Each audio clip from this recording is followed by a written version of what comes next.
Labdien, cienījamie kolēģi! Mums ir tiešām patiesas prieks un gandarījums redzēt jūs tik kuplā skaitā.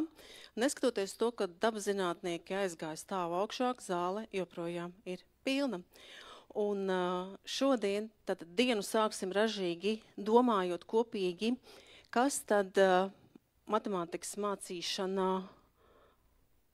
mainās, nemainās šajā digitālajā laikmetā, bet lai mēs iekļautos laikā, nesasteigtu, tad es aicināšu palīgā savu kolēģi Lainu Blomu, kurā tad mēģinās mūs vest pa šī fóruma ceļiem, lai mēs nekur nenoklīstam, lai mums ir laiks arī kopējai diskusijai, un tad es, Laina, dodu vārdu tev par visu pārējo.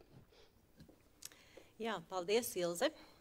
Arī es nebūšu izņēmums sakot, kad arī es priecājos, gluži tāpat kā ir katrs no mums, lai kāda loma mums šodien arī būtu, šodienas konferencē. Šodienas sarunā mums piedalās 7 burvīgas dāmas, kuras katra ir lieliska profesionāle, vai nu darbā ar skolēniem, pētnieciskajā jomā, darbā ar datiem tajos brīžos, kad mums ir nepieciešams nomērīt rezultātus, kuri mums ir redzami. Līdz ar to mēs tā mīsimies. Un kā pirmo patiesībā es aicināšu atkal kolēģi Ilzi, bet pirms tam izstāstīšu to, kāda mēs šodien strādāsim. Jo mēs patiesi šodien strādājam digitālā laikmeta zīmē, un arī mēs aicināsim šodienas sarunas laikā, 70 plus mīnus minūšu laikā, uzdot jautājumu. Redziet, mums ir arī tas uzraksts uzdod jautājumu, un izmantojot vienu no veidiem, vai nu izmantojot QR kodu, kas ik pa laikam būs redzams arī uz mūsu prezentācijas, vai izmantojot saiti, ej uz fóruma jautājumi, un uzdodiet jautājumu tajā brīdī, kad jums tāda vēlēšanās rodas. Un mēs esam pilnīgi pārliecināti, ka tā arī būs, un ka šī jautājuma būs, un sarunas jau noslēdzošajā daļā mēs centīsimies pēc iespējas uz šiem jautājumiem arī atbildēt. Tad ko? Dosimies uz priekšu. Viss ir iespējams. Aicināšu iesākt sarunu Latvijas Universitātes vadošo pētnieci, matemātikas zinātņu doktori Ilzi Franci. Lūdzu, Ilze. Paldies, Laina, par vārda došanu. Un mans šodienas uzdevums faktiski ļoti īsā šeit sprīdī ieskicēt tos mērķus, par kuriem faktiski jau runāja iepriekšējie runātāji, un tātad tie globālie mērķi, uz kuriem mēs dodamies, un viens ir Nacionālais attīstības plāns, kas mums godīgi pasaka to, ka mēs vēlamies ieinteresētus skolēnus, kuri spēs turpināt savu izglītību, domājot par savu nākotni, par mūsu valsts kopējo nākotni, un tad jautājums ir, kas ir tas mūsu matemātiskais mērķis, un to mēs arī standartā jau sen un labi nolasam, ka tā ir matemātiskā pratība. Un mums kā matemātiķiem droši vien gribētos drusciņi tā kā saciparot, jeb pārvērst to skaitļos, un mēs redzam, ka mūsu lielais mērķis ir 2027. gadā sasniegt to, ka 9% no mūsu skolēniem šajā te PISA mērījumā, kas mēra tieši šo matemātisko pratību, būs sasnieguši 5. 6. līmeni. Nu, kā mums veicas? Šobrīd, ja mēs paskatāmies pēdējā pētījuma datos, tad šie skolēni, kas ir sasnieguši šo 5. 6. līmeni, ir 6,4%. Nu, tā tad jautājums, kā, ko, kāpēc un mēs darām, lai mēs virzītos uz priekšu, tieši domājot par šo te matemātisko pratību. Nu, tad kas varbūt ir atgādnītēji, kas ir tas, ko tad sagaida šie augstie līmeņi, un tur mēs redzam, kā mēs vēlētos, lai skolēni spēj savas matemātiskās zināšanas lietot dažādos kontekstos, strādāt ar dažādiem informācijas savotiem, ne tikai atrisināt problēmu, bet dot arī savus pamatotus argumentus tam, kā mēs domājam, kā mēs nonākam līdz risinājumam.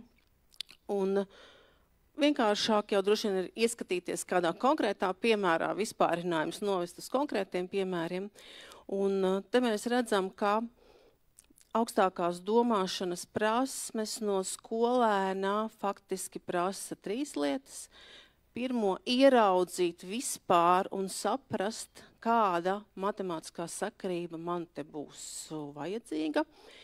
Nākamais solis ir, kā tad es matemātiski spriežu, izmantojot savu zināšanas un prasmes, lai meklētu šo atbildi. Un nemazāk svarīgs ir trešais solis, kur mums ir jāskaidro un jāprot skaidrot skolēnam, kādā veidā es spriedu, kā es nonācu līdz šai savai atbildē. Un te nu mēs esam un nonākam pie tā, ka tikai ar to, ka es zinu, kas ir vidējais aritmētiskais un protu to izrēķināt, ir pa maz. Kas tīri no datiem parāda, kas varbūt ir tas, ka mums ir jāpievērš uzmanība, un kur ir tā šķēri, kas mums sanāk labi, un kur tā, ka mēs sākam jau domāt par to, kas skolēniem tā kā ir jāpaveic.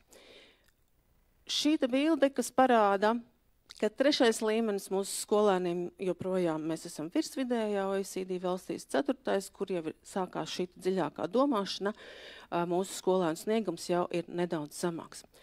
Ja mēs vēl pussoli pasparam uz priekšu un domājam par nākotni, un to, kur ir rektora kungs teica, šis digitālais laikmets arī PISA jau nākamajā gadā plāno mērīt, kā notiek mācīšanās digitālajā laikmetā.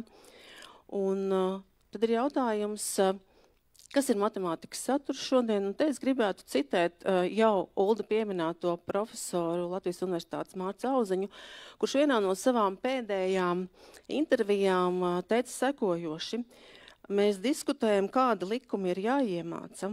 Patiesībā skolai jāiemāca noteiktas abstraktas domāšanas līmeņi. Un tas nozīmē, ka skatoties arī uz matemātikas saturu, vispirms visticamāk, lai mēs tiktu līdz šiem te abstraktajiem domāšanas līmeņiem, ir konceptuālā izpratne. Nākamais solis ir, kāda ir mūsu skolēnu izpratne par prasmēm un to raitums, kā mēs mācam skolēniem matemātiski spriest un kā mēs mācam risināt problēmas. Un tad ir jautājums, bet tiekš kā mēs to daram? Un te nu mēs nonākam pie matemātikas šīm te līnijām, es tā varētu teikt, kas faktiski šobrīd arī jau nav tikai vairs matemātikas nosaukumi, bet domāšanas veidi, jo tā ir atkal mūsu izvēle, kurus mēs darbinam un kādā veidā mēs, piemēram, dodam skolēniem iespēju mācīties domāt datu izpratību, kā mēs mācam viņiem saprast, kas ir telpiskums un citas lietas, tātad caur šiem te matemātikas lokiem. Un visam pamatā, ko arī Džo Bolera teikusi, ka matemātika ir par kopsakarībām un komunikāciju, un pieminētās tehnoloģijas visplašākajā izpratnē, kāda nu šobrīd mums ir pieejama, kas balsta visu mūsu šo te saturu. Nu ko, viens mazs piemērs no mūsu vienu pētījumu, kur mēs mēģinam saprast, kādā veidā tiešām mēs varam iegūt objektīvu informāciju papildus tam, ko PISA rāda. Visiem labi zinām lieta, pareizi. Pamatlietā skolēni ar viņu tiek pietiekami labi galā. Ja mēs liekam šo prasmi tagad darbināt jau mazliet citā kontekstiņā, jeb no apraksta zīmēt grafiku, arī tur skolēni parādīja šajā pētījumā pietiekami labu sniegumu. Un tad mēs šo te uzdevumu ietērpjam vēl mazliet dziļāk, mēs iedodam šo reālo kontekstu, un skolēnām prasme joprojām ir tā pati uzzīmēt grafiku. Un te nu mēs arī redzam līdzīgi kā PISA, ka ir kaut kāds liels lēciens, un tas ir tas jautājums, par ko mums būtu jādomā, kā mēs atbalstam, palīdzam skolēniem iet tālāk. Bet ja mēs tiekam līdz pratībai un par šo te pašu jautājumu pajautājam viņiem vēl kaut ko citu, ieliekam šo dabaszinātnisko kontekstu, mēs redzam, ka 4% no skolēniem tiek ar šo galā, un te ir dažas skolēnu atbildes, darbs bija digitalizēti, līdz ar to skolēni rakstīja savas atbildes datorā, un te mēs redzam, ka jautājums ir par šo pratību, kā mēs palīdzam saviem skolēniem lietot matemātiku, kur mēs iemācam daudz plašāk, daudz dziļāk, savā gan ikdienā, un ne tikai ikdienā, bet arī dažādos šajos te kontekstos. Ar to es arī īsumā ieskicēju šos te mūsu galvenos mērķus, uz ko mēs tiecamies, un nu jau droši vien, ka došu vārdu nākamajam. Jā, šajā brīdī atkal es esmu nākamais, un tad es došu savukārt vārdu vēl nākamajam. Paldies par pirmajiem 2 jautājumiem. Noteikti, kad arī jums jau šajā brīdī rodas vēl papildus jautājumi, tātad mūsu jautājumu krautuvīte ir atvērusies. Bet ja mēs dodamies tālāk, tad kā tad ir, vai viss dzīvē notiek pēc matemātikas likumiem? Un to mēs jautāsim praktiķim. Skolotājai, kura praktiski strādā ar skolēniem, kuri klasē ir aktīvi mācību procesa dalībniekiem. Dodam vārdu Limbažu valsts ģimnāzijas direktorei un matemātikas skolotājai, matemātikas zinātņu doktorei Guntai Lācei. Labdien! Man ir ļoti liels prieks, te vispār šodien visi tādi priecīgi sanākuši. Man ir ļoti liels prieks būt tajā amploā, kurš ir man vistuvākais dzīvē, to es esmu sev nodefinējusi, un es varu šobrīd runāt par to, ko es daru klasē.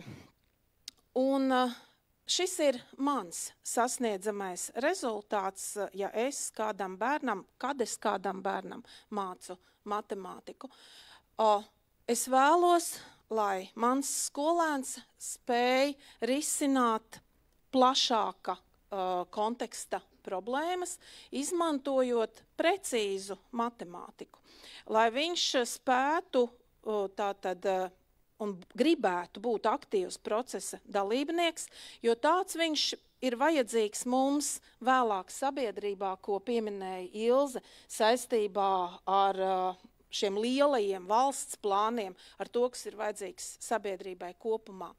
Un, protams, es gribu, lai viņš brīvi lieto atbilstošos matemātiskos algoritmus. Nu, nezinu, māk saskaitīt pozitīvu un negatīvu skaitli, māk sareizināt polinomus, nu, un tālāk jau visādas smalkas lietas darīt. Un nav jau tā, ka tas viss ārkārtīgi brīnišķīgi izdodas, jo ir digitālais laikmets un sev, bez zinātnes šobrīd, kaut arī tas iet paralēli zinātnei, es esmu spiesta vai arī izaicināta tikt galā ar to, ka skolēni ārkārtīgi viegli aizmirst to, ko viņi mācās, jo šobrīd smadzenes cenšas izmest visu lieko, un kā tad, lai viņas zina, ka polinomi viņām nav lieki. Tātad viņas cenšas izmest šīs lietas, un matemātika tādā, nu, vismaz pusauģa vecumā pilnīgi noteikti automātiski nenokļūst prioritāšu saraksta pašā augšā. Un tie ir izaicinājumi, ar ko es ikdienā strādāju, un tagad paskatīsimies, kā man iet. Man visi tie piemēri, ko jūs tūlīt redzēsiet, ir vienkārši no ikdienas stundām, un ir tādi mirkļi, kuros man tik ļoti patīk, kas tur notiek, es paņemu telefonu un kaut ko uzfilmēju, tāpēc piedodiet, tur nekādas kvalitātes tajos video nebūs, bet viņi ir tapuši tā, kā viņi ir tapuši. Ko tad es daru? Pirmkārt, es daru visu, lai skolēni matemātiku piedzīvotu, lai tas nebūtu kaut kas, ko tur tantiņa priekšā izstāsta, bet tas ir tas, ko viņi jūt, ka viņi ir iekšā tajā procesā. Un, zinātne saka, maksimāli viss ir jāvizualizē. Šobrīd, kad viņi dzīvo situācijā, kur viss pārējais telefonā ir pat ļoti vizualizēts, mans uzdevums vēl jau vairāk ir vizualizēt jebko, ko mēs darām matemātikā. Tālāk, lai viņus motivētu, un tomēr viņi tajā matemātikas stundā būtu gatavi iesaistīties, es domāju par šiem izaicinājumu līmeņiem. Proti, lai nav tā, ka es neko nesaprotu un tāpēc gurķojos, un lai nav tā, ka savukārt tas viss ir tik viegli, ka ko nu tur tagad darīt. Šīs ir lietas, par ko es katru stundu domāju, un šeit arī viena no tādiem mirklīšiem, kur 6. klase apgūst taisnstūra paralēlskalņa tilpumu un tilpumu vispār.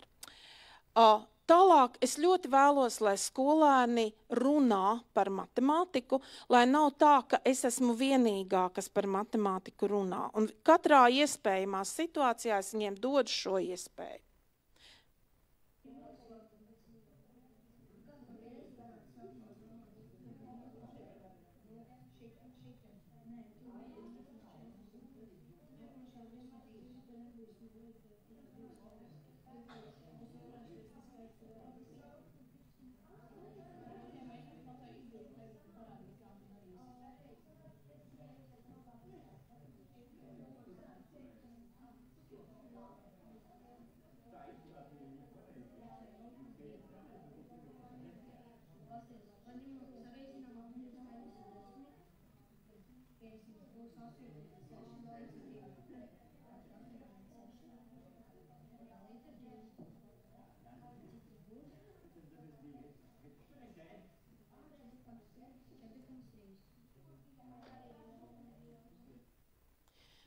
Tātad tie ir pilnīgi bērniņi parastie. Jā, viņi visu, bet tas stāsts, ko es ar šo vēlējos parādīt, ir tas, cik viņi ieinteresēti to dara tajā brīdī, kad viņiem ļauj runāties un viņi runā tikai par matemātiku. Otra lieta, kas man liekas ārkārtīgi svarīgi, ir, lai viņi spētu noformulēt ar vārdiem savus mērķus, analizētu savu sniegumu. Šis ir mazliet mākslīgs video, jo viņas to izdarīja bez video, un es pēc tam palūdzu tātad uzfilmēt, jo man gribējās to sev saglabāt. Man ir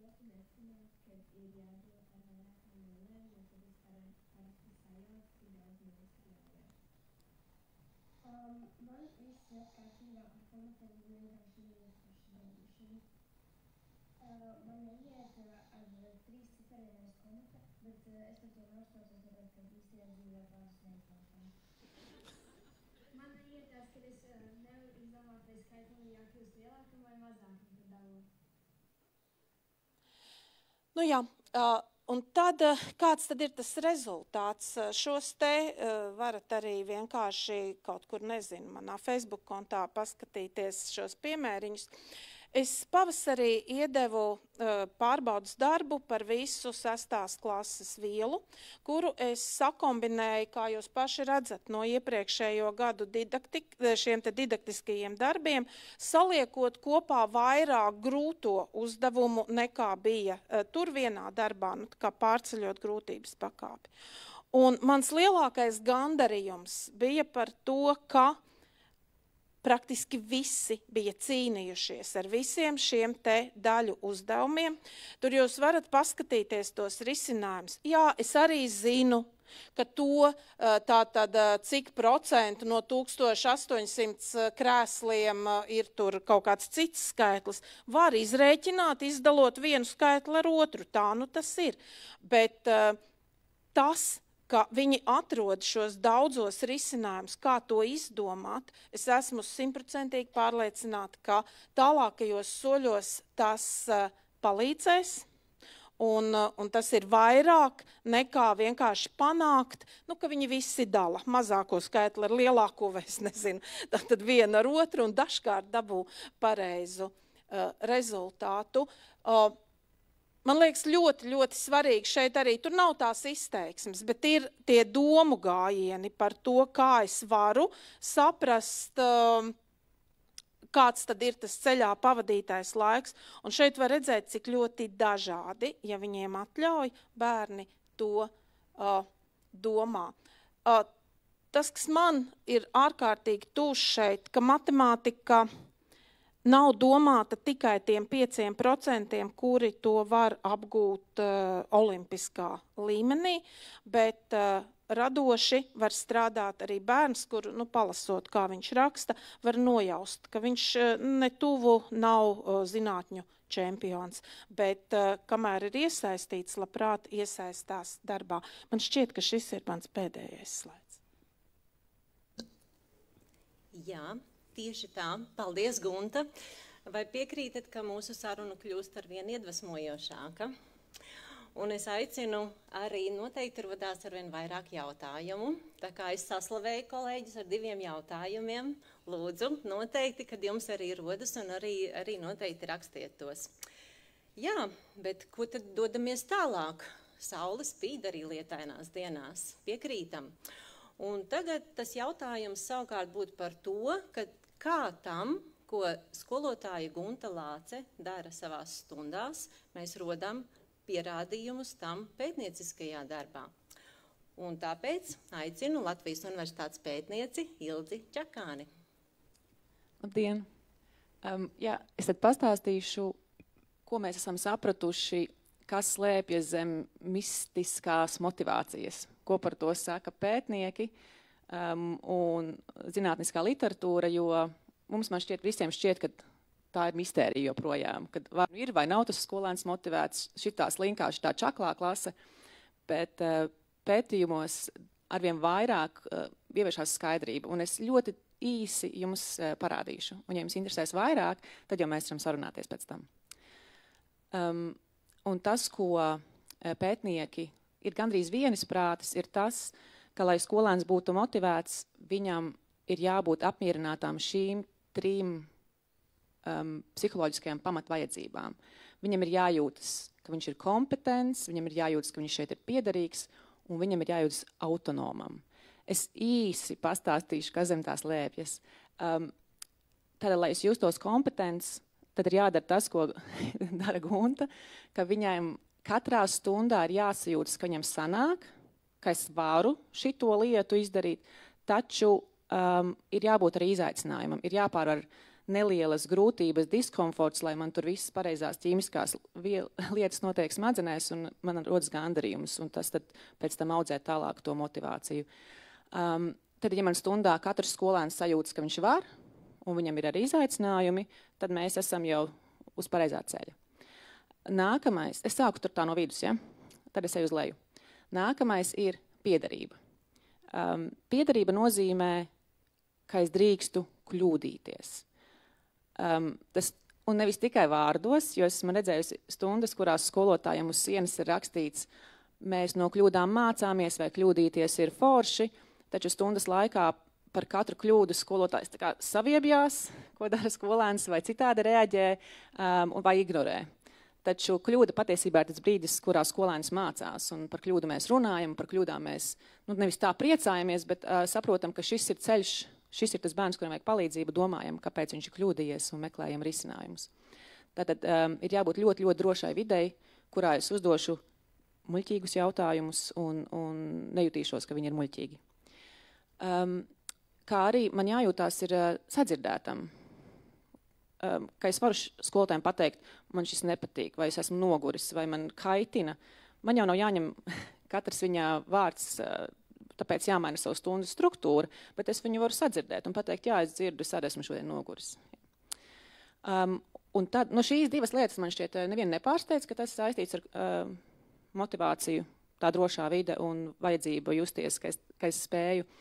Taču tā, kas gan mēdz pārsteigt, un mani pašu ļoti pārsteidza, cik ārkārtīgi būtiski, lai skolēns būtu motivēts, un patiesībā arī, lai jūs būtu motivēti, ir sajūta, ka es esmu autonoms, sajūta, ka man ir kaut kāda balss, ka man ir iespēja pieņemt lēmumus, man ir izvēles iespējas. Šis ir tas, par ko patiesībā runā visvairāk, kad runā par motivāciju, šī te brīvība. Un tas, ko es dzirdēju no Guntas, bija, ka viņi drīkst dažādi. Tas ir tas, ka viņi var izvēlēties. Man nebūs svarīgi tie 3 aiz komata cipari. Ja? Viņš pieņem šo lēmumu, ka viņam ar to ir gana.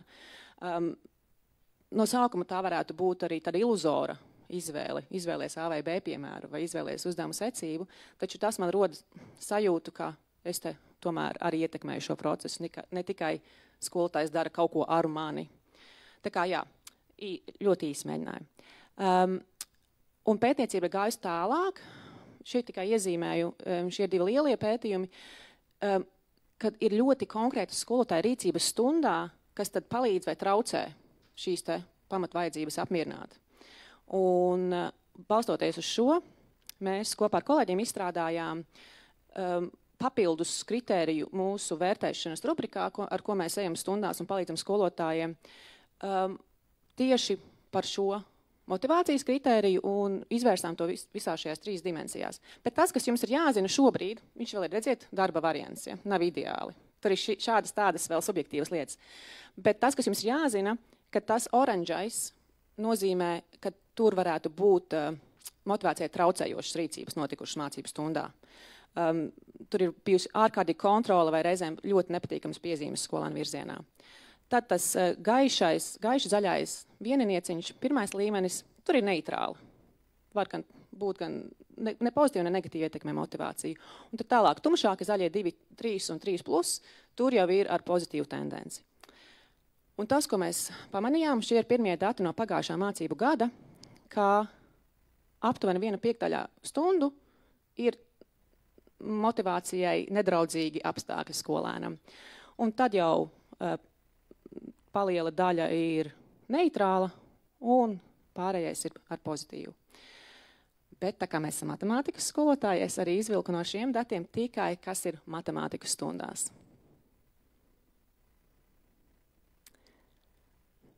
Mm-hmm. 40% ir tie oranžie. Es varētu arī kādu citātu šeit, bet man nedaudz kauns no tā, ko mēs esam dzirdējuši, bet es atļaušos. Kas jūs galīgi stulbi, aiziešu ar sirdi, viens citāts. Vai, nu kā šito var nesaprast? Un tas viss ir tajā oranžajā. Un kāpēc mēs par šo vispār tik ļoti skatāmies? Jo tas, kā skolēns tajā mācību stundā jūtās, ietekmē arī viņa sniegumu. Šeit ir atkal dati no mīļās Pīzas, un viņi jau ir droši ticami pierādījuši to, ka jo lielāka matemātiskā trauksme skolēnam, kas ir saistīts ar motivāciju, jo zemāks sniegums. Tad labais apakšējais stūrītis nozīmē zemu sniegumu un zemu motivāciju. Kreisais augšējais stūris nozīmē zema matemātiskā trauksme un augsts sniegums. Un Latvija mums ir šeit. Mums ir virs vidējā sniegums, taču vairāk arī nekā vidēji tā matemātiskā trauksme. Un patiesībā, lai mēs varētu celt skolēnu sniegumu, mēs varbūt varam mainīt to, kā mēs sarunājamies ar skolēnu un mainīt to, kā viņš tur jūtās, un iespējams mēs pavirzītos uz augšu tikai tāpēc, ka skolēns jūtas labāk. Paldies!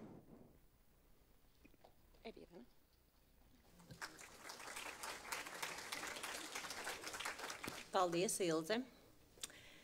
Paldies arī trešā jautājuma autoram. Mums ir 3 jautājumi, un mēs dodamies tālāk. No teorētiskā daļa mums šodien ļoti savīs ar praktisko daļu. Arī visas mūsu šīs dienas runātājas gan nodarbojas ar pētniecību, gan ar praktisko darbu, bet šodienas sarunām varbūt vairāk uzsvars ir katrai uz savu no jomām. Un šajā brīdī tagad par Ilzes minēto, kā veidot skolēnam kompetences izjūtu, aicināšu, domājot par to, kā cilvēki vienu un to pašu lietu bieži vien mēdz redzēt atšķirīgi. Kāpēc? Tāpēc, ka mēs gluži vienkārši no atšķirīgām pusēm uz to skatāmies. Aicināšu Talsu 2. vidusskolas direktora vietnieci izglītības jomā matemātikas skolotāju Eviju Ozolu. Labdien! Arī man ir prieks būt šeit un patiesībā liels pagodinājums, jo tad, kad mani uzrunāja Ilze un Dace, tad es ilgi domāju, jo man liekas, ka ko tad lai es stāstu? Manās stundās notiek tas, kas tur notiek, un nekā īpaši jau tur nav. Un tad ir vērtīgi parunāt ar kolēģiem, jo jāuzdod jautājums, kas tad ir tas, ar ko es varbūt kādā brīdī esmu kļuvusi atšķirīga, un kas ir tas, ko es varbūt kādā brīdī esmu sākus darīt citādāk. Tas, par ko es domāju katru dienu, pirms stundas, gatavojoties stundai, ir tas, lai stunda būtu katram skolēnam. Un te ir ļoti laba sasauksme šobrīd ar Ildes stāstīto. Man viennozīmīgi būtu bijis vieglāk domāt, kā visu paskaidrot, un paldies, tu tikko uzliki to lielo jautājumu atbildi, kāpēc ir tā, kā ir. Jebkura izglītības iestāde darbojas tomēr ar to, lai būtu kaut kādi rezultāti, pēc iespējas labāki rezultāti. Tas ir tas it kā pamata elements, uz ko mēs ejam. Savukārt mūsu darbība un skolēnu darbība ir tas, kas rada šos rezultātus. Un tad es uzdodu jautājumu, kāpēc ir tā un kāpēc varbūt manās stundās uzlabojas katra skolēna rezultāti. Un pirmkārt, man ir droša vide. Un te es sākšu ar to, ka man ir droša vide skolā. Es drīkstu kļūdīties, es drīkstu iet prasīt padomu, un man ir fantastiska atbalsta komanda, kas ir matemātikas joma. Mēs runājam, mēs domājam, mēs sarunājamies. Ejam viens pie otra, skatāmies, vērtējam, iesakam, un es zinu, ka es neesmu viena.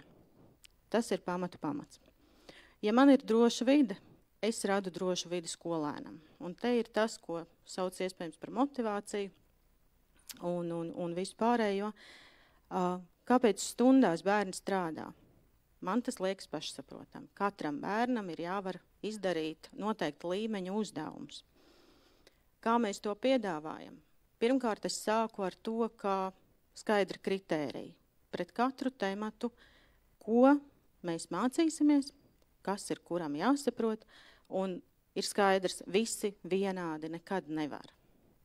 Tā tas ir iekārtots. Viens labāk zīmē, kādam labāk padodas matemātika, bet noteikti katrs var sasniegt savu labāko līmeni. Un tas ir jāpasaka un jāpadara zināms skolēnam. Vismaz tajās klasēs, kurās es esmu strādājusi, tā vienmēr ir noticis. Un bērni jau startā saņem šos te snieguma līmeņa aprakstus, ejam jau nākošajā līmenī, mācamies veidot kopā. Un te nāk palīgā mākslīgais intelekts viennozīmīgi. Tikko sākumā arī runāju par mākslīgo intelektu, palīgs, draudz, biedrs. Jautājums, vai vispār skolēns ir mācīts to izmantot, un ja es viņam to neparādīšu, vai mākslīgo intelektu viņš maz izmantos tieši matemātikas vajadzībām. Visticamāk jau ļoti minimālu daļu to darīs. Tad mēs kopā ar skolēniem veidojam, uzlabojam, saprotam, ko vajag likt klāt, ko vajag ņemt nost, katrs savā līmenī. Un visiem ir skaidri un vienādi kritēriji. Un tad vēl katram skolēnam ir jāvar noteikti līmeņa uzdevumi. Tas ir tas, par ko es runāju stundās, ko es dodu stundās, un viennozīmīgi stundās skolēnam ir jāpiedāvā izvēle. Ne tikai sarakstīt stabiņā tradicionālu uzdevumu, tagad 1., 2. un šie visi mums ir jāizdara, mēs piedāvājam izvēli. Katrs savā dziļumā. Un te ir jautājums, vai visi izdarīs tajā savā līmenī. Noteikti nē. Tas ir tas respekts pret skolēnu. Mums katram ir sliktās dienas. Arī spējīgajam skolēnam var būt sliktā diena, un viņš drīkst izvēlēties palikt 1. līmeņa uzdevumos. Tāpat laikā, kā radīt interesi, šī ir tā attiecība skolēns-skolotājs, kad skolēns arī mājās noteikti veic nākamā līmeņa vienu uzdevumu, un bieži vien ir tie aizraujošie uzdevumi, ar kuriem ne visi, bet kāda kaut vai neliela daļa strādā, nāk jautā, raksta e-klasē, prasa padomu. Tas ir tas, par ko es domāju, un kas tad mums skolotājiem noteikti ir vajadzīgās prasmes. Tā noteikti ir pacietība, un te nenotiks. Šīs lietas nenotiek vienā dienā. Šādu te variantu darbam es noteikti nevarēju sākt 7. klasē, kad es šos jauniešus saņēmu, bet nu jau ir 8. un būs 9. klase, un mēs vienkārši tā strādājam. Tā ir mūsu ikdiena. Un vēl viena lieta, ko es gribu teikt, mums ir jābūt empātiskiem. Mums ir jāspēj sevi ielikt skolēnu kurpēs, padomāt, kā es justos šajā stundā, un ko es darītu. Un ko es darītu, ja man nesanāktu. Vai es būtu drošs jautāt skolotājai, vai tomēr līdz zem galda. Nu, cerams, ka nelīdīsim, lienam ārā.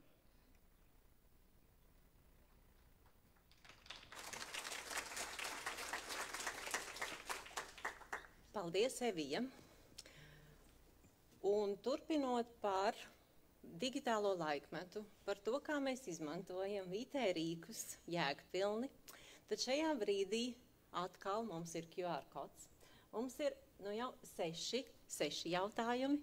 Es atgādināšu arī saiti, varbūt, kad ar QR kodu neizdodas visiem arī šai te aptaujai piekļūt. Tātad ej.uz/fóruma jautājumi. Tā ir otra iespēja. Ja man telefons nav tāds, kas man atļauj šo te darīt, man blakus sēž kāds kaimiņš, un arī šeit mēs varam draudzēties, mēs varam sadarboties un palūgt, jo man noteikti ir kāds jautājums, ko man gribas uzdot. Šeit, šajā reizē patiesi 7 ekspertēm, kas vienkopus ir sapulcējušās, noteikti man gribas šo laiku izmantot. Nu, lūk. Bet, protams, mums arī ir jautājums par to, kā un vai skolēni jēgpilni izmanto IT rīkus, kā viņiem to mācīt, kas ir tie veidi, kas ir tās jaunās lietas, kuras man kā skolotājiem patiesībā vispirms tik tiešām pašām ir apgūstamas, un tālāk jau es to nododu saviem skolēniem. Un tāpēc, kā nākamo aicināšu Jelgavas valsts ģimnāzijas matemātikas skolotāju Lieni Krieviņu. Labrīt, labdien, kas nu kuram ir šobrīd pa brīdi. Nedaudz pakavēšos pie šīs bildes, jo pirmo reizi to ieraugot, es domāju, IT rīki, jēgpilna lietošana, ko mēs ar planšeti? Taisīsim herbāriju, mērīsim garumu? Jā, varam, kāpēc ne? Bet nedaudz domājot dziļāk, iedziļinoties, ka ar viena rīka palīdzību mēs varam sasniegt pēc iespējas vairāk mērķus, ir tas nākamais līmenis, uz kuru mēs varētu tiekties. Šo bildi jau mēs esam redzējuši 2018. gadā, jau arī iespējams iepriekš, kad, lai lietotu jēgpilni IT rīkus, mēs saprotam, kāds ir tas mērķis, ko mēs gribam sasniegt. Vai mēs gribam sasniegt sadarbību skolēniem, vai mēs vēlamies veidot vai konstruēt zināšanas. Iespējams, mēs gribam ātru atgriezenisko saiti.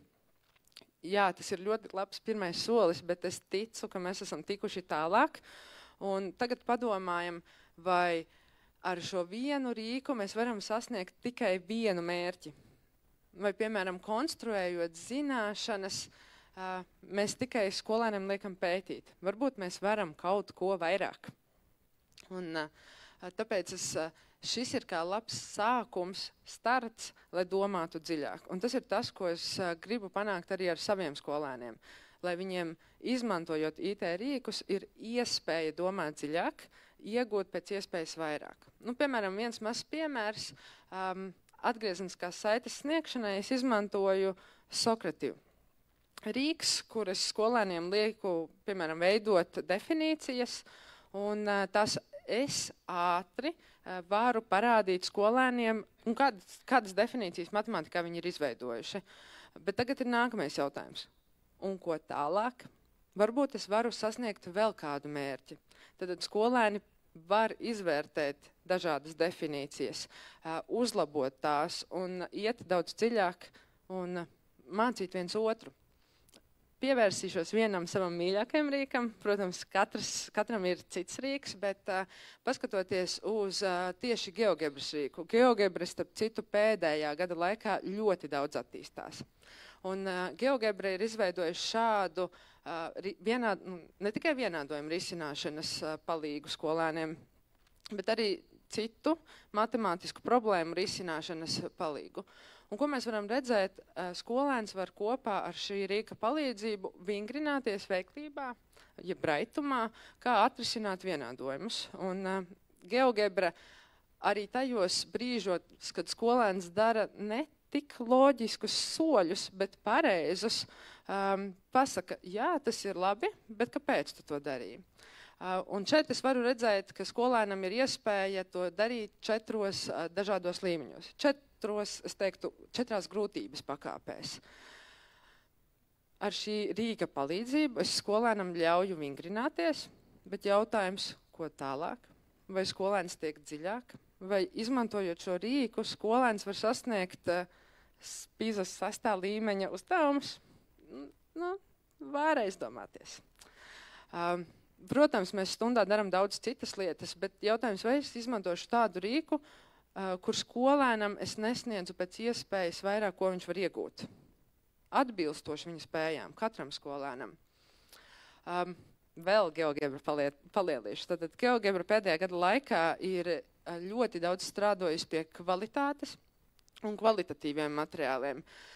Ar šiem materiāliem lielākoties skolēns ne tikai veido zināšanas, bet iet arī daudz dziļāk. Jo katram materiālam apakšā ir jautājumi, lai skolēni, kuri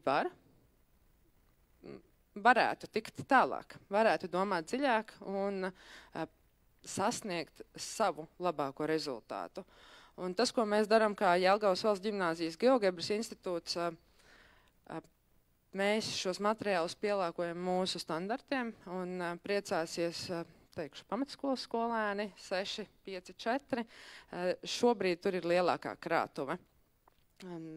Šajos materiālos ir ne tikai sasniedzamie rezultāti skolēnam, lai skolēns katrs var saprast, ko ar šī materiāla palīdzību viņš iemācīsies. Ne tikai zināšanu konstruēšana, bet arī uzdevumi, ar kuriem skolēns var tikt tālāk, var domāt dziļāk un sasniegt sev labākos rezultātus. Varbūt kāds skolēns apstāsies tikai, piemēram, pie vingrināšanās. Tas ir labi. Viņš tik tālu var tikt. Varbūt tā būs viņam sliktā diena, kad viņš tiks tikai tik tālu. Bet mūsu kā skolotāju uzdevums ir piedāvāt ikvienam skolēnam sasniegt savu labāko mērķi. Jā, un runājot par mākslīgo intelektu, šis ir gan izstrādes stadijā GeoGebrā, bet tas nav viss, pie kā mēs varam apstāties. Es teiktu, šeit pat GeoGebra ir nedaudz atpalikusi, jo tiek izstrādāts mākslīgā intelekta rīks, ar kura palīdzību skolēns var personalizēti mācīties. Viņš principā sarunājas ar datoru, uzdodot jautājumus un saņemot atbildes, un GeoGebra virza skolēnu tālāk.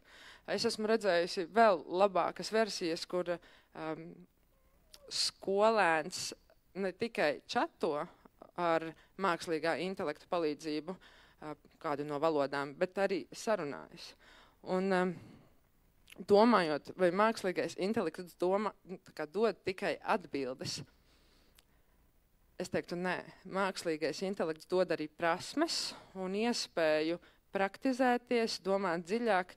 Vienīgais, ko vajadzētu spēt, pareizi uzdot pareizos jautājumus. Un tā, man liekas, ir lielākā prasme, kas skolēniem šobrīd ir vajadzīga, lai tiktu tālāk, domātu dziļāk, un līdz ar to viņam būtu personalizēta mācīšanās un lielāka motivācija. Jā. Paldies, Liene! Mēs esam lielākā daļa šeit matemātikas skolotāji, un cik daudz ir tādu, kas man pievienosies šai brīdī, ka vismaz viena ideja man šajā brīdī radās saistībā ar jēgpilnu IT lietošanu. Vai ir kāds, kas man ir gatavs pievienoties? Es paceļu roku par to, ka man vismaz viena ideja šajā brīdī radās. Lieliski! Paldies, kolēģi! Paldies arī par jautājumiem.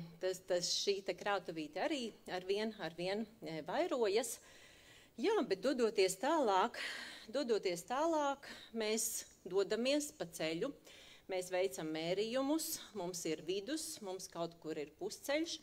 Šajā brīdī mums kā matemātiķiem nāk prātā, skatoties uz šiem te vārdiem, tāda lieta varbūt kā Gausa sadalījums, varētu tā būt.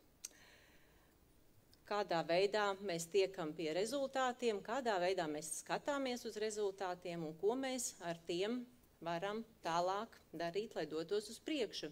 Aicinu šobrīd Valsts izglītības satura centra vispārējās izglītības pārbaudījuma nodaļas vecāko eksperti Lieni Purgaili. Labdien! Patiesi prieks jūs šeit redzēt un atzīšos, ka šajā amatā esmu salīdzinoši nesen, un, lai visiem viss būtu skaidrs, šis, protams, ir ārkārtīgi liels izaicinājums, taču esmu pozitīvi atvērta un arī kritiski domājoša, un esmu gatava ieklausīties matemātikas skolotājos, lai sadzirdētu jūs un meklētu labākos risinājumus. Un šodien šeit esmu, lai nedaudz atskatītos uz pēdējā gada eksāmenu, jo viens ir skaidrs, katram no jums ir savs redzējums. Visbiežāk jūsu redzējums ir tieši caur jūsu skolēniem vai kādu citu izteiktu komentāru. Tāpēc es šeit esmu, lai pastāstītu, ko es kā centra pārstāve redzu skatoties uz šī gada datiem. Un klasiskais jautājums ir vai nav grūtāks vai vieglāks. Šis ir ārkārtīgi sarežģīts jautājums, jo jautājums, pret ko mēs skatāmies, vai mēs skatāmies pret vājo skolēnu, vai mēs skatāmies pret spējīgo skolēnu, vai mēs skatāmies pret vidējo skolēnu. Tāpēc es pastāstīšu, ko es saskatu šī gada histogrammā.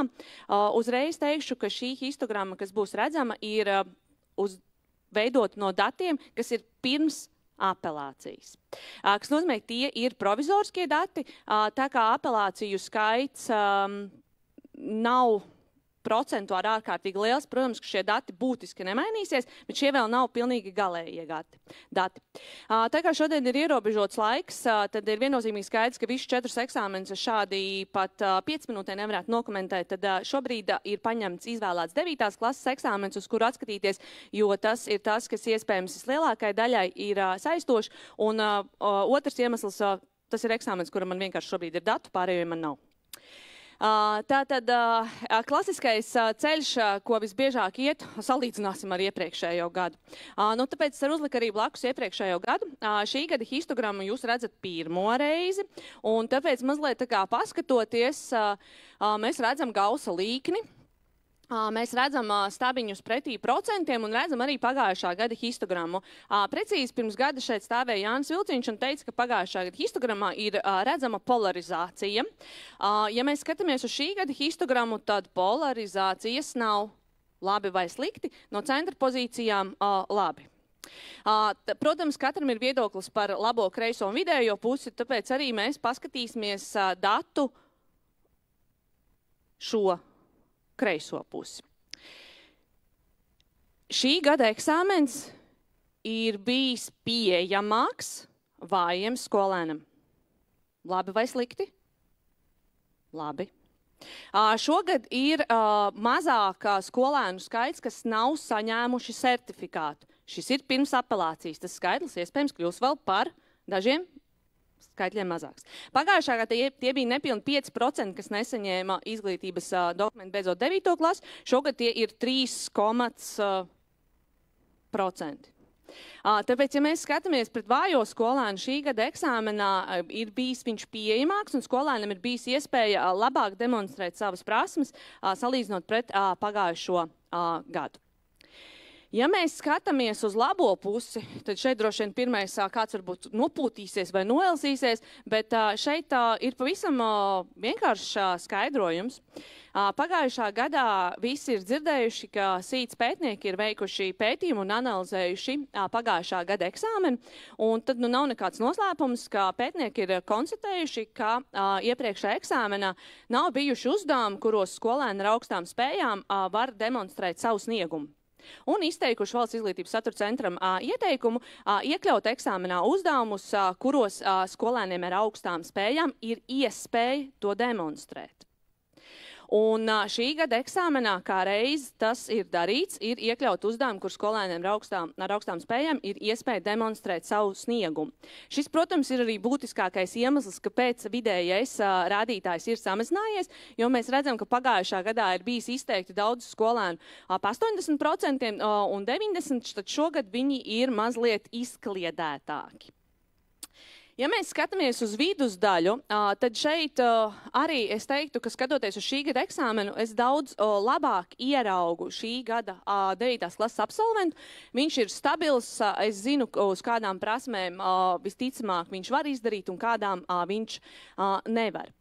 Tāpēc šis ir tāds kā mans redzējums, skatoties uz histogrammu, kreiso, labo un vidējo daļu. Protams, katram no jums galvā ir savi secinājumi par saviem skolēniem, un jūsu visticamāk ir kaut kur pa vidu vai kādā citā vietā, taču šis ir tas, kā es uz to skatos. Vēl aritmētiskais vidējais ir tikai viens no lielumiem, kā mēs varam datu kopu analizēt, un, protams, ja mēs skatāmies tikai uz aritmētisko vidējo, tad šī gada rezultāts ir zemāks aritmētiskais vidējs. Bet, piemēram, tā pati standarta novirze, kas arī ir būtisks rādītājs, ja mēs pavērojam šī gada eksāmenu, tad šī gada eksāmenā standarta novirze ir krietni mazāk. Tas nozīmē, ka datu izkliede ir mazāk, un tas nozīmē, ka mūsu tipiskais skolēns ir vairāk blakus aritmētiskajiem vidējiem. Tāpēc šis, lai ir tāds kā neliels pārdomas, viegls, grūts un ir vērts salīdzināt ar pagājušo gadu vai nav, un kur virzīties tālāk. Tad Pagājušā gadā Jānis Vilciņš šeit stāvēja un uzdeva jautājumu, vai tālmācību skolas ir piemērots 9. klašu skolēnam. Un šogad šajā ziņā nekas būtiski nav mainījies. Es apzinos, ka ir iemesli, kāpēc skolēni izvēlās tālmācības skolas.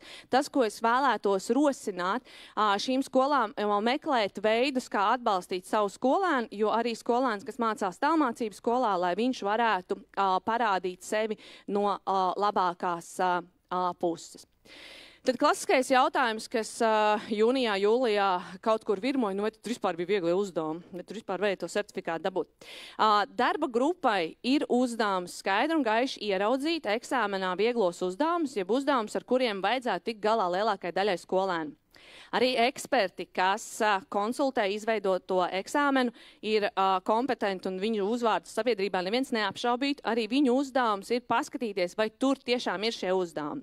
Un ja mēs tagad paskatāmies, kas tad ir darba grupas un ekspertu izvirzītie vieglākie uzdevumi 9. klases eksāmenā, tad kā pirmajā vietā izvirzās šis te, un mēs redzam rezultātus. Tad nākamā grupiņa, kas šiem piebiedrojās, ir šie te uzdevumi. Blakus viņiem ir redzami izpildes koeficienti. Šie izpildes koeficienti ir provizoriskie, bet pēc apelācijām būtiski visticamāk viņi nemainīsies. Tad vēl nākamā grupiņa, kas šiem uzdevumiem piebiedrojās, ir šie te. Un šie ir iespējams vieglākie 10 punkti. Iespējams, ka ir vēl kāds, un šeit mēs redzam, ja mēs paskatāmies uz šo te komplektiņu, tad šeit ir ierastas procedūras, kuras visticamāk jūs katrs procesā mācat, un rezultāti ir gana labi, lai gan, protams, vienmēr ir vieta izaugsmei.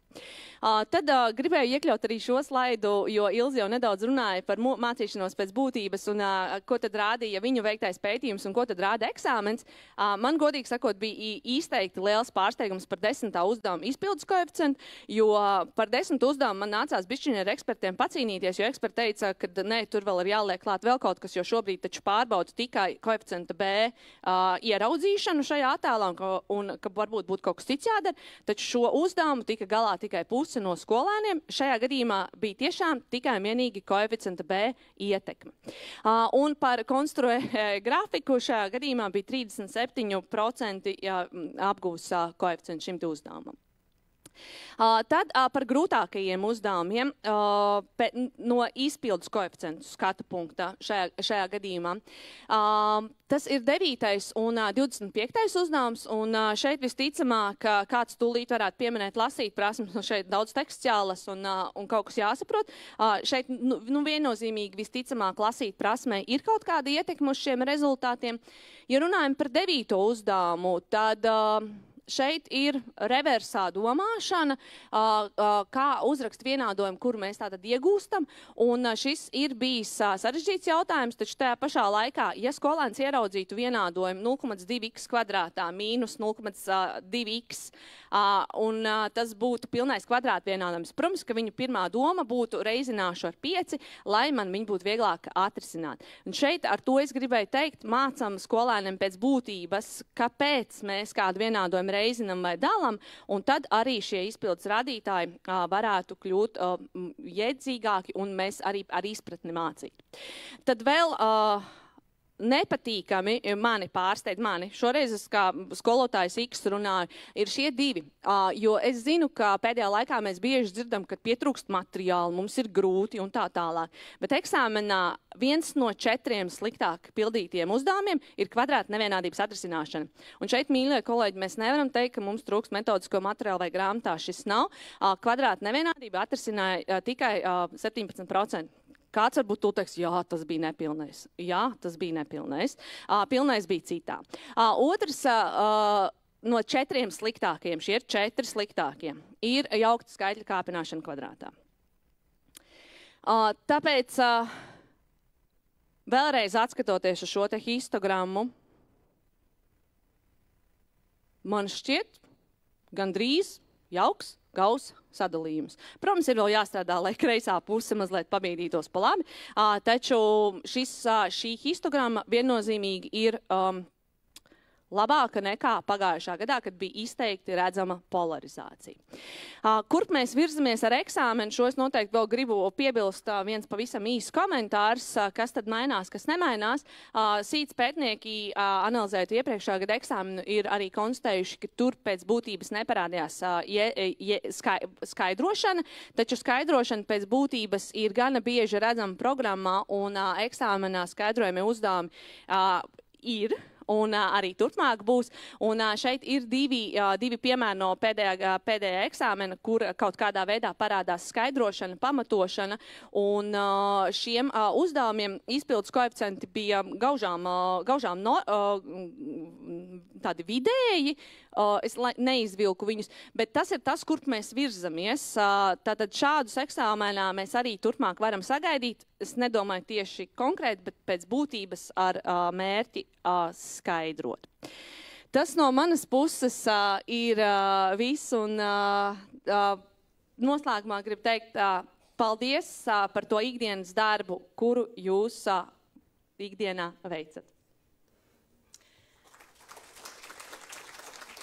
Paldies, Liene. Paldies ne tikai par informāciju, ar kuru tu dalījies, ar šiem te rezultātiem un analīzi, bet arī ar spēju ārkārtīgi īsā laikā ārkārtīgi daudz izstāstīt. Patiesi, šis bija ļoti, ļoti ātras runas paraugs, vai ne? Arī tam mēs varam piekrist. Jā, un tālāk jau patiesībā Liena iezīmēja to nākamo, par ko mēs runājam, un kas ir mūsu šajā dienā 7. mūsu brīnišķīgās kolēģes stāsts un informācija, analīze un varbūt pārdomas par to, par ko gribētu dalīties mūsu Latvijas Universitātes zinātniskā asistente Marta Mikīte. Nonākam pie matemātiskās pratības. Jā, paldies. Paldies par jau ļoti precīzi iezīmēto, kāpēc ir svarīga matemātiskā pratība un kā uz to virzīties mācību procesā, bet kā tad izvērtēt matemātisko pratību. Jo starptautisko pētījumu, tādu kā PISA, dati ļauj mums salīdzināt izglītības sistēmas pasaulē, bet īsti nedod atgriezenisko saiti skolas, klases līmenī un, protams, arī ne skolēna līmenī. Tāpēc, ja mēs gribam virzīt katru skolēnu uz augstāku līmeni matemātiskajā pratībā, mums ir jādomā arī par to, kā organizēt matemātiskās pratības vērtēšanu. Un augstu sniegumu nevar izmērīt ar vidēja un zema līmeņa uzdevumiem. Ja mēs iedosim daudz līdzīga līmeņa uzdevumus, tas neliecinās par skolēnu augstu sniegumu. Ir nepieciešams uzdevumus klasificēt pēc domāšanas dziļuma. Bet kā tad klasificēt dažāda dziļuma reāla konteksta uzdevumus, jo tieši reāla konteksta uzdevumi ir tas, kas lielā mērā raksturo matemātisko pratību. Un, lai varētu saprast, viens piemērs par kalendāriem. Mums ir neliela izmēra kalendāri, kuri ir jāievieto kastē. Un jautājums ir, kāds ir lielākais skaits, cik tātad šādus kalendārus var ievietot konkrētajā kastē. Un tad es kā problēmas risinātājs, pirmais, man ir vispār jāsaprot, par ko ir stāsts, kas ir tā kaste un kā izskatās tie kalendāri. Pēc tam es veidoju matemātisko modeli un risinu to. Un ļoti svarīgi, pēc tam es izvērtēju, vai mans risinājums ir labākais, vai es nevaru izdomāt kaut ko vēl labāku. Un tas kompleksums var rasties katrā no šiem soļiem, tāpēc, skatoties uz reāla konteksta uzdevumu, uz to kompleksuma pieaugumu, tad viens no veidiem, kā mēs varam skatīties, ir, ka tur savijās kopā tas matemātiskā modeļa kompleksums, konteksts, kurā ir dota tā problēma, un saistība starp to kontekstu un matemātisko modeli. Un ja par katru atsevišķi tuvāk, tad, ja mēs skatāmies tīri matemātiskā modeļa kompleksumu, uz to var skatīties pēc solo taksonomijas, izmantojot solo taksonomijas idejas, par to, ka pirmajā līmenī tas ir viens satura elements, otrajā līmenī tie ir vairāki, bet trešajā līmenī jau tie ir saistīti satura elementi, kas prasa tiešām dziļu šo konceptu izpratni. Un ja mēs domājam par to kalendāru uzdevumu, tad tur skolēnam ir jādemonstrē tiešām dziļa izpratne par tilpumu, kā viņš veidojās, jo tur nepietiks tikai sarēķināt tilpumus, izmantojot formulas. Nākamā dimensija ir konteksts, kurā ir dota problēma. Tad pirmajā līmenī ir tās problēmas, kuras skolēnam ir personiski svarīgas, viņam interesē risinājums, viņš viņas iespējams risina arī ikdienā, un šajā kategorijā iekrīt arī tās situācijas, kuras ir speciāli radītas matemātikas stundām, kur tas matemātikas lietojums nav autentisks, bet skolēni vienkārši iemācās viņas risināt. Nu, piemēram, man nāk prātā uzdevumi par straumes ātrumu, kam nav īsti nekāda autentiska pamatojuma, bet mēs risinām, jo mēs mācāmies risināt par ātrumu, izmantojot straumes ātrumus. Tad otrajā līmenī ir tādas situācijas, kuras mēs varētu kādreiz nākotnē piedzīvot. Tas visbiežāk ir konteksts no sabiedriskās dzīves vai saistīts ar profesijām. Un trešajā līmenī tas visbiežāk būs zinātnisks konteksts.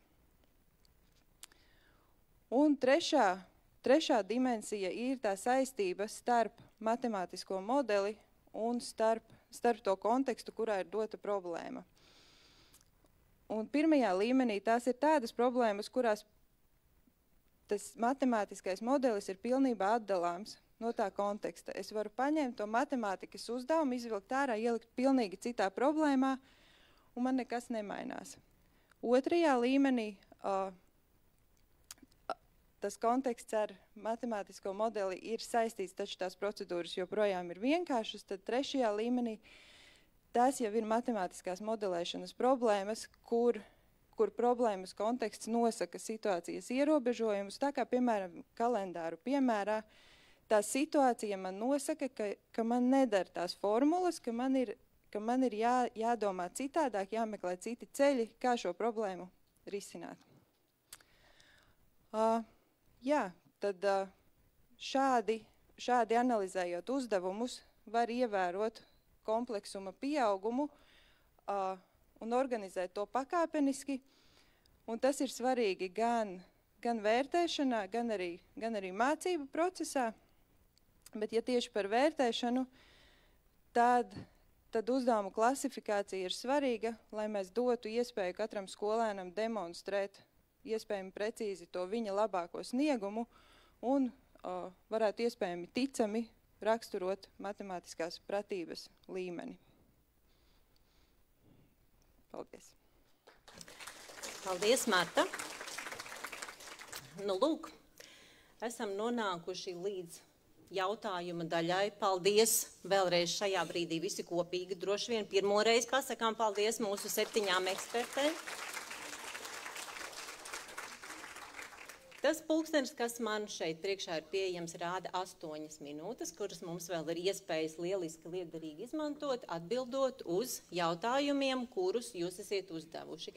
Uz visiem visticamāk, jo patiesi paldies, ir jautājumu gana daudz, uz visiem mēs nevarēsim atbildēt šajā brīdī, bet kas mēs būtu par digitālās transformācijas laikmeta konferences organizētājiem, ja mēs paši nedzīvotu šajos apstākļos, un līdz ar to uz tiem jautājumiem, uz kuriem mēs šodien atbildes nepaspēsim sniegt, mēs sniegsim, izmantojot gan mūsu interneta vietnes, mūsu sociālos tīklus, tā kā līdz ar to arī pēc konferences aicināsim turpināt sekot tam līdzi.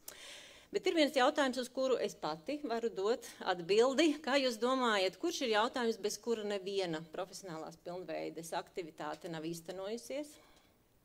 Ir viens jautājums, kas ir pilnīgi visās konferencēs, pilnīgi visos kursos. Jā, paldies, Ilze, tieši tā. Ir jautājums par to, vai prezentācija būs pieejama. Ne tikai prezentācija. Varbūt, kad pamanījāt, ka mums arī visa šī mūsu diskusija tiek filmēta. Šobrīd arī mēs patiesībā esam tiešraidē, un tad, kad šī te aktivitāte noslēgsies, tad pēc tam arī viss ieraksts no visas šīs te mūsu sarunas būs pieejams arī mūsu Starpnozara izglītības inovāciju centra YouTube kanālā. Tā kā līdz ar to kopā arī ar visām sarunām un visiem komentāriem. Labi, bet nu tad daži no jautājumiem. Man tagad ir kaut kā te jāizgrozās, lai es varētu arī, jūs varētu dzirdēt. Nu tad pirmais jautājums visticamāk būs Ilzei, kas France. Vai jūsuprāt ir kāda loma faktu, likumu, algoritmu zināšanā mūsdienīgā matemātikas mācīšanā? Labs jautājums.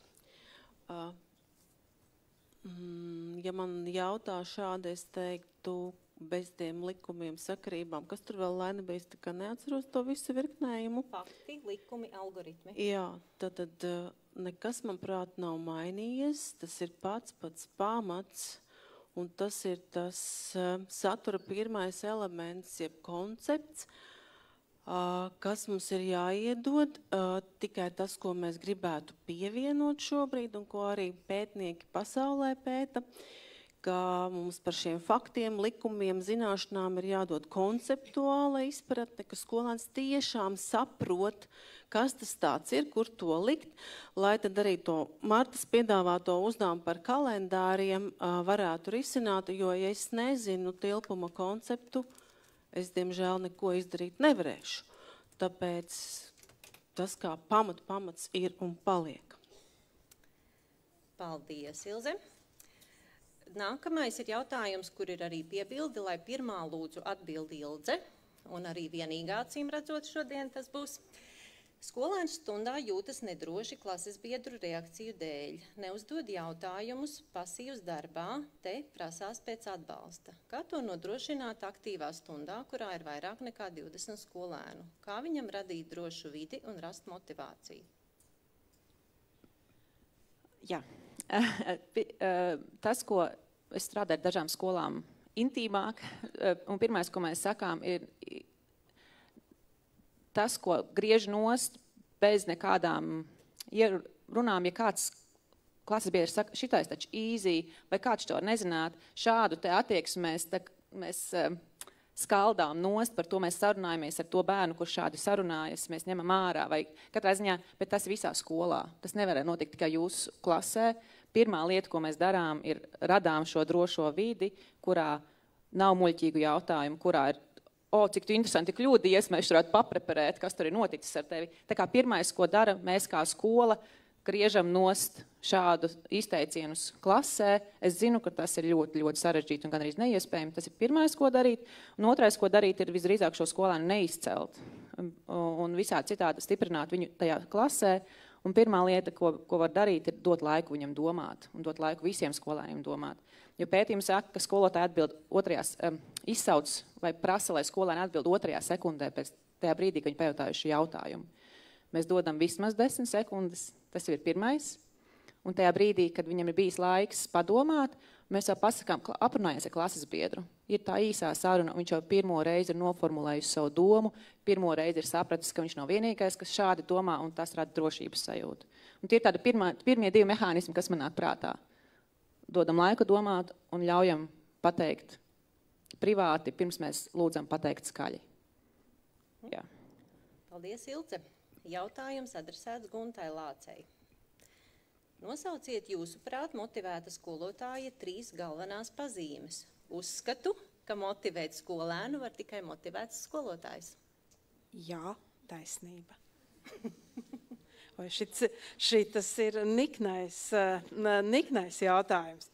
Motivēt skolotāja 3 pazīmes. Ziniet, man liekas, kad atgriežamies pie tā, ko Ilze teica par motivētu skolēnu, tātad tur, kur viņš atrodas, ar to, ko viņš dara, viņš pirmkārt tiek galā. Nu, tā kā man būtu ļoti grūti būt motivētai, ja man vajadzētu mācīt kaut kādu raķešu matemātiku, kuru es nesaprotu un es netieku ar to galā, vai ar to klasi pilnīgi netiek galā. Un otrkārt, skolotājam, tāpat kā skolēnam, noteikti ir vajadzīgi izaicinājumi, nu, proti viņam jāredz, šīs gan nav varbūt pazīmes, tas par tiem apstākļiem, kur viņš atrodas.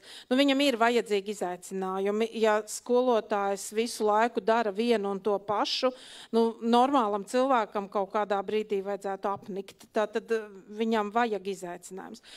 Skolotājam tāpat kā skolēnam ir vajadzīga autonomija, un motivēts skolotājs ir gatavs rīkoties autonomi, un viņam vadība vai kas no to viņa procesu vada, dod viņam iespēju būt autonomam, pašam pieņemt lēmums. Lai gan šeit skolotājs ir ļoti, manuprāt, privileģētā situācijā, viņš tajās 40 minūtēs, ticiet man, ir tik autonoms, kā reti kurā profesijā kāds cilvēks 40 minūtes pieder skolotājam. Es pēkšņi apmulsu par, kas bija trešā daļa, Ilze. Tātad autonomija, izaicinājumi un kompetence. Piederība. Un piederība arī, jā, tieši tā drošība un piederība, tas jau ir par skolu un to, kā mēs tur jūtamies. No direktora viedokļa skatoties, gan, ja kāds kādā skolā nejūtas piederīgs, viņam šobrīd ir ļoti plašas iespējas matemātiķiem, tā teikt, atrast iespēju justies piederīgam, jo patiesi es varētu nosaukt 10 skolas, kas meklē matemātiķi. Joks, tas tūp patiesībai. Paldies, Gunta. Mūsu laiks praktiski jau ir iztecējis. Es neteikšu, cik tas rāda uz mani šeit priekšā, bet es domāju, ka mēs noslēgsim ar pēdējo jautājumu, kas saistās, kas 2 reizes pat ir uzdots, un tomēr ietverot gan digitālo, gan arī ietverot vārdu eksāmenis, vai tā būs Liene, kura atbildēs, nu tad arī lūdzu dāmas izlemiet. Jā, cik bieži ikdienā vajag izmantot digitālos rīkus, ja eksāmenu tāpat raksta uz papīra? Jā, eksāmenu raksta uz papīra, taču caur digitālajiem uzdevumiem mēs varam būvēt jēgu, tāpēc mums viņus ir vērts izmantot ikdienas procesā.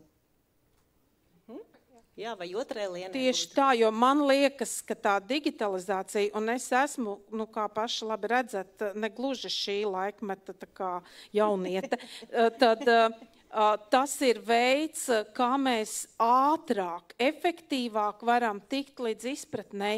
Ja agrāk tos grafikus vajadzēja sazīmēt 17 ar roku, lai tu redzētu, kā viņš pārbīdās vai kas ar viņu notiek, tad šobrīd to var izdarīt čik un izdarīju, un tā izpratne pēc tam tev palīdz ar roku izdarīt to, kas tev jādara. Un pretjautājums. Ko jūs darīsiet, ja Liene nākamajā konferencē pateiks, ka šī gada eksāmens būs digitāli? Vai mēs patiešām šīs prasmes digitālajā laikmetā varam iemācīties ātri un vienkārši? Nejauka, jā. Nu labi. Paldies! Paldies, un lūk, mums rodas jautājumi arī jautājumu atbilžu laikā. Mēs ticu, ka daļu no jautājumiem arī atbildes jau varbūt radīsies, redzot gan ierakstu, gan arī prezentāciju. Tātad tur, kur ir jautājumi, kur lūgums atkārtot informāciju, bet kā jau es minēju, to, kas ir neatbildētie jautājumi, uz tiem mēs atbildēsim, izmantojot mūsu digitālās šodienas iespējas. Paldies jums visiem! Un jā, un veiksmi arī un jaunas idejas arī turpmākajās aktivitātēs šodienas konferencē. Paldies visiem!